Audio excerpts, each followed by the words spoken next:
राधे राधे भक्तों, आप सभी भक्तों का एक बार फिर से बहुत बहुत स्वागत है। आज की इस वीडियो में हम पापाकुंशा एकादशी के बारे में, उसके महत्व के बारे में और इस महीने हमने किस दिन पापाकुंशा एकादशी का व्रत करना है इस बारे में जानेंगे। चलिए शुरू करते हैं। आश्विन माह के शुक्ल पक्ष में पड़ने वाली एकादशी को पापाकुंशा एकादशी कहा जाता है, अर्थात वह एकादशी जिस एकादशी व्रत को करने से पापों में अंकुश लग जाए। इस एकादशी वाले दिन भगवान विष्णु के पद्मनाभ स्वरूप की पूजा अर्चना की जाती है, जिससे अक्षय पुण्य की प्राप्ति होती है, अर्थात वह पुण्य जिसका कभी क्षय नहीं होता। पापाकुंशा एकादशी का व्रत करने से व्रत करने वाले साधक को तो पुण्य लाभ मिलता ही है, लेकिन साथ ही साथ परिवारजनों को भी इस व्रत का पुण्य लाभ प्राप्त होता है।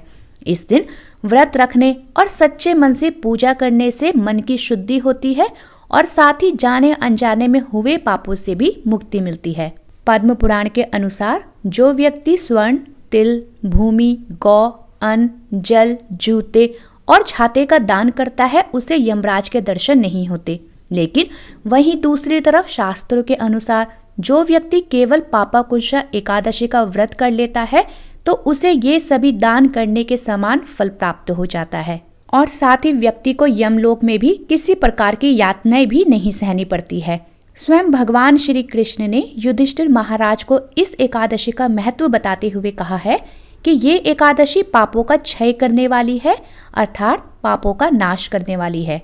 साल 2023 में पापाकुंशा एकादशी तिथि प्रारंभ हो रही है 24 अक्टूबर दिन मंगलवार को दोपहर 3:14 पर। एकादशी तिथि समाप्त होगी 25 अक्टूबर दिन बुधवार को दोपहर 12:32 पर।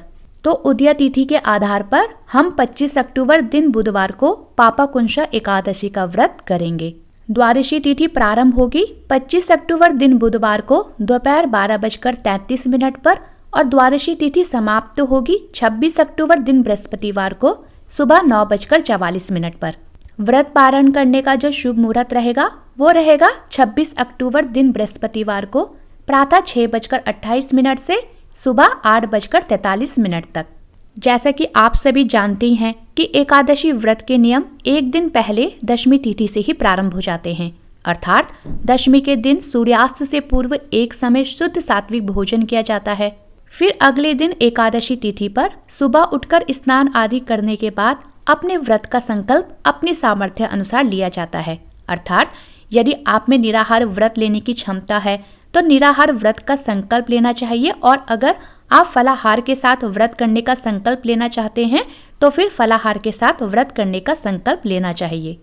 इसके बाद भगवान विष्णु की पूजा अर्चना करें। भगवान विष्णु को धूप, दीप, चंदन, तुलसी पत्र, फल, फूल, भोग इत्यादि अर्पित करें।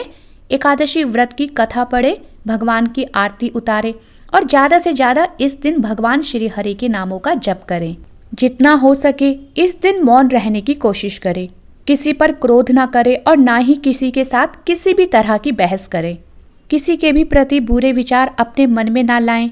इस दिन ब्राह्मण को अथवा किसी जरूरतमंद को भी दान जरूर करना चाहिए। इस दिन रात्रि जागरण का भी विशेष महत्व होता है। फिर अगले दिन द्वादशी तिथि को ब्राह्मण को भोजन अथवा सूखा अन्न दक्षिणा के साथ दान करें। तत्पश्चात अपने व्रत का पारण करना चाहिए। तो ये थी भक्तों पापाकुंशा एकादशी से जुड़ी हुई कुछ छोटी सी जानकारी।